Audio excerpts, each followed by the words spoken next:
Breaking news Guntur జిల్లా Macherla rural PS లో 5 గంటలకు పైగా పిన్నెల్లి బ్రదర్స్ విచారణ కొనసాగుతోంది. వెల్దుర్తి మండలం కుండ్లపాడులో జరిగిన జంట హత్యల కేసులో భాగంగా మాజీ ఎమ్మెల్యే పిన్నెల్లి రామకృష్ణారెడ్డి ఆయన సోదరుడు వెంకట్రామరెడ్డిని పోలీసులు విచారిస్తున్నారు. వెల్దుర్తి జంట హత్యలు జరిగినప్పుడు ఎక్కడ ఉన్నారు, ఎన్ని రోజులు అజ్ఞాతంలోకి ఎందుకు వెళ్లారు అని వెంకట్రామరెడ్డికి ప్రశ్నలు సంధించారు. అజ్ఞాతంలో ఉన్న టైంలో ఎక్కడెక్కడ పర్యటించారు అని ప్రశ్నించారు. అటు పిన్నెల్లి బ్రదర్స్ ను అరెస్ట్ చేస్తారనే సమాచారంతో మాచర్లకు వైసీపీ కార్యకర్తలు చేరుకుంటున్నారు.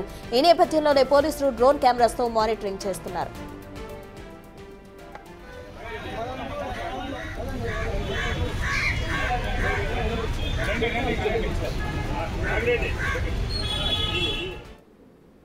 పిన్నెల్లి బ్రదర్స్ విచారణకు సంబంధించి పూర్తి డీటెయిల్స్ మా ప్రతినిధి సాయి శంకర్ గుంటూరు నుండి ఫోన్ లైన్ లో అందిస్తారు. సాయి శంకర్, చెప్పండి, ఇప్పటికే పిన్నెల్లి బ్రదర్స్ కు సంబంధించిన విచారణ ప్రారంభమైంది, ఏ కోణాల్లో ప్రశ్నలు సంధిస్తున్నారు? పిన్నెల్లి రామకృష్ణారెడ్డి అదేవిధంగా వెంకట్రామరెడ్డి విచారణ అనేది గత 5 గంటలుగా కూడా కొనసాగుతున్నటువంటి పరిస్థితి ఉంది. జంట హత్యలు వెల్లుత్తికి సంబంధించినటువంటి జంట హత్యల కేసుకు సంబంధించినటువంటి జరిగినటువంటి రోజు మీరిద్దరు ఎక్కడ ఉన్నారు, ఎవరైతే నిందితులు ఆ రోజు అరెస్టుకు జరిగిన నిందితులతో మీరు టచ్ లో ఉన్నారనే విధంగా మా దగ్గర ఇన్ఫర్మేషన్ ఉంది. అనే విధంగా కూడా పోలీసులు అయితే పిన్నెల్లి బ్రదర్స్ ని ప్రశ్నిస్తున్నట్టు తెలుస్తుంది.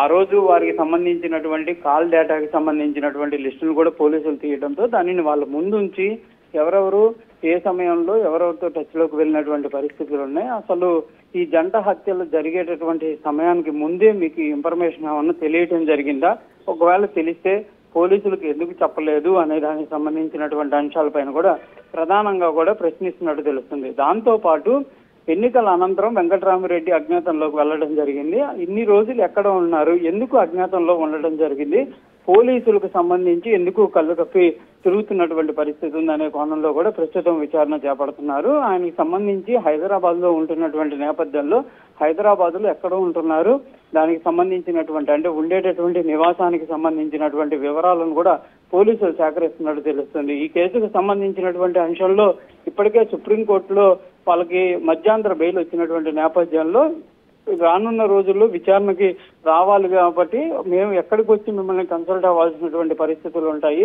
మీకు సంబంధించి ప్రస్తుతం ఉంటున్నటువంటి నివాసాలకు సంబంధించినటువంటి ఆధార్ కార్డు కానీ లేకపోతే మిగిలినటువంటి అడ్రస్ ప్రూఫ్లు ఏమన్నా ఉన్నాయా, ఇలాంటి కోణంలో అయితే ప్రస్తుతం విచారణ చేపడుతున్నారు. అయితే కేసుకు సంబంధించినటువంటి అంశంలో మాత్రం కేసు ఆ జంట హత్యలు జరిగినటువంటి సమయంలో ఎవరు టచ్ లోకి వెళ్ళారా, ఏమన్నా జరిగినప్పుడు మీకు ఇన్ఫర్మేషన్ ఇవ్వడం జరిగిందా, జరిగిన తర్వాత ఇన్ఫర్మేషన్ ఏమన్నా ఇవ్వడం జరిగిందా, ఆర్థిక లావాదేవీలు ఏమన్నా వాళ్ళతో నిందితులతో జరిగినటువంటి అంశాలు ఏమన్నా ఉన్నాయా, ఇలాంటి కోణంలో అయితే విచారణ చేపడుతున్నారు. ఫోన్ డేటాను కూడా ఇవ్వాలనే విధంగా కూడా అడుగుతున్నట్టు తెలుస్తుంది. అయితే దానికి సంబంధించి కోర్టు గైడ్ లైన్స్ ఉంటే ఇస్తామనే విధంగా కూడా పిన్నెల్లి బ్రదర్స్ చెప్పడంతో ప్రస్తుతం కోర్టుకు సంబంధించినటువంటి అంశాలు, న్యాయపరమైనటువంటి అంశాలు కూడా పోలీసులు పరిశీలిస్తున్నట్టు తెలుస్తుంది. ఎందుకంటే ప్రస్తుతం జరుగుతున్నటువంటి విచారణ అంతా కూడా న్యాయవాదుల సమక్షంలో జరుగుతుంది కాబట్టి ప్రతి అంశాన్ని కూడా కోర్టుకి నివేదించాల్సినటువంటి పరిస్థితులు ఉంటాయి కాబట్టి ప్రతి అంశాన్ని కూడా పోలీసులు కూడా నోట్ చేసుకుంటున్నారు. వివిధ రకాలుగా కూడా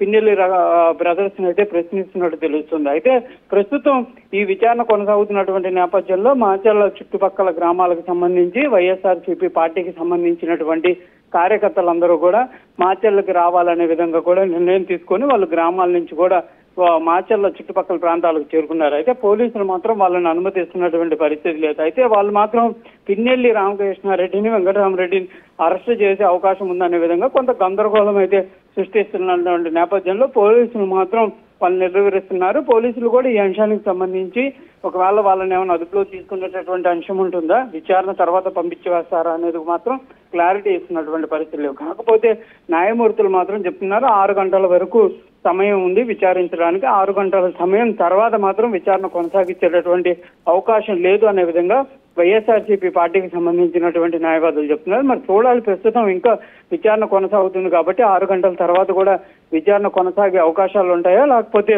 విచారణ 6 గంటల తర్వాత ముగించి వాళ్ళని పంపించేటటువంటి పరిస్థితులు ఉంటాయనేది కూడా చూడాలి. Right, thank you Sai Shankar.